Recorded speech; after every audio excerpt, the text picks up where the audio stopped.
Hello friends, welcome to Indian study पर आपका स्वागत है। दोस्तों, आज की इस वीडियो में मैं आप लोगों के लिए फिर से जीके के टॉप 25 क्वेश्चंस लेकर के आया हूं, जो कि आपके आने वाले एग्जाम्स यूपी लेखपाल के लिए बहुत ही ज़्यादा इंपॉर्टेंट होंगे। दोस्तों, वीडियो अच्छी लगे तो प्लीज़ दोस्तों वीडियो को लाइक और शेयर जरूर कर दीजिएगा। वीडियो स्टार्ट करने से पहले मैं आप लोगों के लिए एक इंपॉर्टेंट बात बताना चाहता हूँ। अगर आप घर बैठे यूपीएसआई की तैयारी करना चाहते हैं तो अनअकैडमी पर 12 मई यानी कि 12 मई से एक कोर्स स्टार्ट होने वाला है, जिसमें ये 5 एजुकेटर जो हैं वो आप लोगों को अलग अलग सब्जेक्ट पढ़ाएंगे, जो कि इसमें लिखा हुआ है reasoning, current affairs, math, general studies, Hindi और आईपीसी। ठीक है, डिस्क्रिप्शन में लिंक दिया है, कोर्स को एनरोल कर दीजिएगा। अगर आप एनरोल करने के इच्छुक हैं तो मैं आप लोगों को एक रेफरल कोड दे रहा हूँ, यूपी एग्जाम्स। हालांकि डिस्क्रिप्शन में भी लिखा हुआ है यूपी एग्जाम्स 10। इस रेफरल कोड से आप 10% का डिस्काउंट प्राप्त कर सकते हैं इस कोर्स को एनरोल करने के लिए। तो चलिए स्टार्ट करते हैं, देख लेते हैं पहला क्वेश्चन। पहला क्वेश्चन दोस्तों आपके सामने ये रहा कि अभिज्ञान शकुंतलम के रचयिता कौन थे। इंपॉर्टेंट क्वेश्चन है, बहुत ही ज्यादा। समझ रहे? तो हाल ही में अभी मैं आपको बताना चाहता हूं कि अभिज्ञान शकुंतलम के रचयिता थे कालिदास। ठीक है, और हाल ही में अभी रविन्द्रनाथ टैगोर की जयंती बनाई गई 7 मई को। ठीक है, तो जो गीतांजलि है उसके लेखक थे रविन्द्रनाथ टैगोर। तो ये भी आप याद कर लीजिएगा, क्योंकि इसी महीने जो है उनकी जयंती मनाई गई, इसलिए इंपॉर्टेंट है ये भी। ठीक है ना? तो अभिज्ञान शकुंतलम के रचयिता थे कालिदास। ठीक है, नेक्स्ट क्वेश्चन, निम्नलिखित में से कौन सा प्रोटीन का निर्माण करता है? प्रोटीन का निर्माण कौन करता है? इंपॉर्टेंट क्वेश्चन है, क्वेश्चन नंबर 52। निम्नलिखित में से कौन प्रोटीन का निर्माण करता है? तो अमीनो एसिड जो है ये प्रोटीन का निर्माण करता है, यानी कि इस क्वेश्चन का दूसरा ऑप्शन आपका बिल्कुल करेक्ट हो जाएगा। कौन सा दूसरा ऑप्शन? उदय शंकर प्रसिद्ध हैं किस लिए? उदय शंकर जो है वो किस लिए प्रसिद्ध है? इंपॉर्टेंट क्वेश्चंस, जल्दी बताइए। तो जो उदय शंकर है ना, ये नर्तक के रूप में प्रसिद्ध है। नर्तक यानी कि डांसर के रूप में प्रसिद्ध है। दूसरा ऑप्शन आपका बिल्कुल करेक्ट है। नेक्स्ट क्वेश्चंस, भारत का पूर्वी समुद्र तट। कई बार आपके एग्जाम में पूछा जा चुका है ये क्वेश्चंस, और अधिकतर पूछा भी जाता है, तो इसको जरूर से याद कर लो कि भारत का पूर्वी समुद्र तट किस नाम से जाना जाता है। तो भारत का पूर्वी समुद्र तट जो है ये कोरोमंडल तट के नाम से जाना जाता है, यानी कि इस क्वेश्चन का चौथा ऑप्शन आपका बिल्कुल करेक्ट है। कौन सा दोस्तों? चौथा ऑप्शन। फुल फॉर्म पूछा है आपसे आईपीओ का, फुल फॉर्म क्या होगा आईपीओ का? आईपीओ का फुल फॉर्म क्या होता है? Initial public offerings. यानी कि इस क्वेश्चन का पहला ऑप्शन आपका बिल्कुल करेक्ट है। कौन सा? पहला ऑप्शन आपका बिल्कुल करेक्ट हो जाएगा। एक्सेल क्या है? एक्सेल जो है वो एक प्रकार का क्या है? तो एक्सेल एक प्रकार का स्प्रेडशीट प्रोग्राम है। क्या है? प्रोग्राम है एक्सेल एक प्रकार का। चौथा ऑप्शन बिल्कुल करेक्ट होगा। दोस्तों, नेक्स्ट क्वेश्चन की तरफ बढ़ते हैं। नेक्स्ट क्वेश्चन के संविधान की संकल्पना का उद्भव सबसे पहले कहाँ हुआ था? संविधान की संकल्पना का उद्भव सबसे पहले कहाँ हुआ था? तो सही आंसर हो जाएगा संयुक्त राज्य अमेरिका। जी हाँ दोस्तों, संविधान की संकल्पना का उद्भव सबसे पहले संयुक्त राज्य अमेरिका में हुआ था। और सबसे बड़ा अलिखित संविधान ब्रिटेन का है, लिखित संविधान भारत का है। ये सारी चीजें आपको पता होना चाहिए। जैन धर्म के 24वें तीर्थकर कौन थे? जैन धर्म के 24वें तीर्थकर का नाम हमसे पूछा है। तो जैन धर्म के 24वें तीर्थकर थे महावीर। कौन? महावीर स्वामी जो थे वो जैन धर्म के 24वें तीर्थकर थे। दूसरा ऑप्शन बिल्कुल करेक्ट हो जाएगा।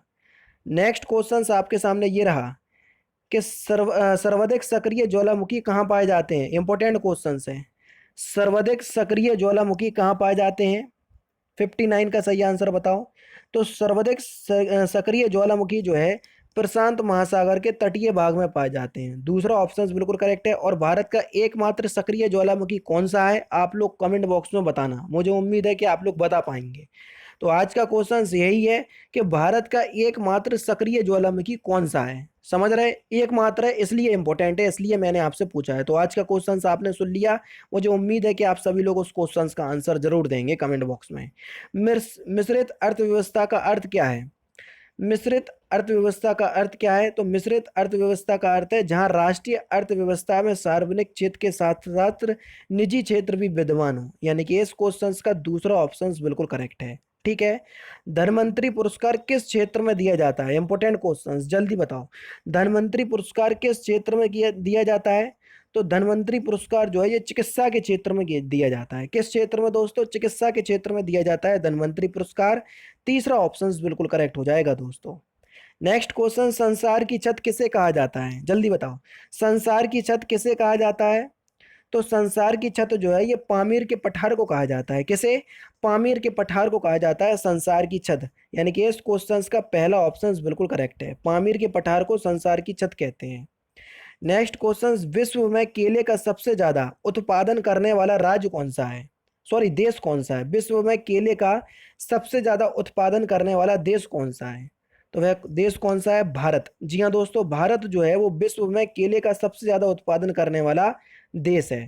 पहला ऑप्शन बिल्कुल करेक्ट है। असम किस राज्य की राजधानी है? सॉरी, दिसपुर किस राज्य की राजधानी है? मेरे से आंसर निकल गया, हालांकि कुछ नहीं।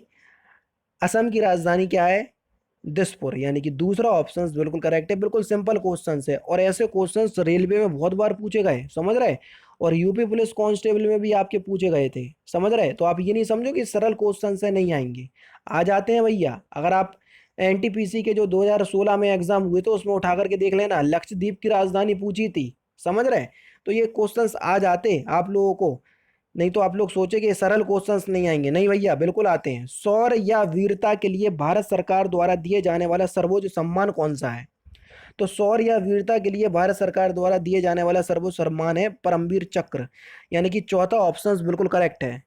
नेक्स्ट क्वेश्चन से आपका कि प्रिज्म से गुजरने या गुजारने पर प्रकाश का कौन सा रंग सबसे अधिक विचलन दर्शाता है? सबसे अधिक विचलन किस रंग में होता है? मोस्टली आपसे ये पूछा है। तो प्रिज्म से गुजारने पर बैगनी रंग का जो विचलन है वो सबसे ज्यादा होगा। यानी कि तीसरा ऑप्शन बिल्कुल करेक्ट है। मांग नियम के अनुसार क्या होता है? यानी कि मांग नियम जो है वो किसको दर्शाता है, या मांग नियम जो है वो क्या है? मांग जो है, जब देखो जब कीमत गिरती है तब मांग बढ़ जाती है। यानी कि तीसरा ऑप्शन आपका बिल्कुल करेक्ट है। कौन सा?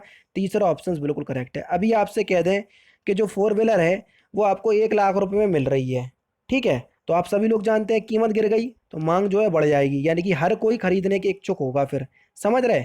चलिए नेक्स्ट क्वेश्चन की तरफ बढ़ते हैं। नेक्स्ट क्वेश्चन से आपको कि राष्ट्रपति और उपराष्ट्रपति से संबंधित चुनाव विवादों का समझौता करने का अधिकार उच्चतम न्यायालय को है। यह उसका कैसा अधिकार है उच्चतम न्यायालय का? तो ये उच्चतम न्यायालय का कैसा अधिकार है? मौलिक अधिकार है। यानी कि इस क्वेश्चन का पहला ऑप्शन बिल्कुल करेक्ट है। क्या है? पहला ऑप्शन बिल्कुल करेक्ट है। नेक्स्ट क्वेश्चन की तरफ बढ़ते हैं। तारपीन का तेल कहाँ से मिलता है? सिंपल और इम्पोर्टेंट, बहुत सिंपल है। कहाँ से मिलता है तारपीन का तेल? बिल्कुल ठीक, चीड़ के पेड़ से मिलता है। चीड़ के पेड़ की जो छाल होती है उससे बनाया जाता है। नेक्स्ट क्वेश्चन, निम्नलिखित में से पृथ्वी में कौन से खगोलीय पिंड की दूरी सबसे अधिक है? यानी कि ऐसा कौन सा ग्रह है जिसकी पृथ्वी से दूरी सबसे दूर है? तो सही आंसर क्या हो जाएगा? प्लूटो। हालांकि प्लूटो ने ग्रह का दर्जा समाप्त कर दिया गया है, इसलिए यहाँ पर खगोलीय पिंड लिखा है, ग्रह नहीं लिखा। तो सही आंसर क्या हो जाएगा? प्लूटो।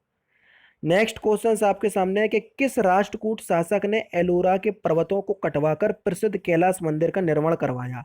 ये तो आपको पता है कि राष्ट्रकूटों ने करवाया, लेकिन किस राष्ट्रकूट शासक ने? थोड़ा डीपली पूछ लिया क्वेश्चंस। ऐसे भी क्वेश्चंस आपको पता होना चाहिए। अभी तक आप ये पढ़ते आए कि राष्ट्रकूट शासक ने करवाया था एलोरा पर्वत एलोरा गुफाओं का निर्माण, लेकिन किसने? कृष्ण प्रथम ने करवाया था। तो तीसरा ऑप्शन बिल्कुल करेक्ट।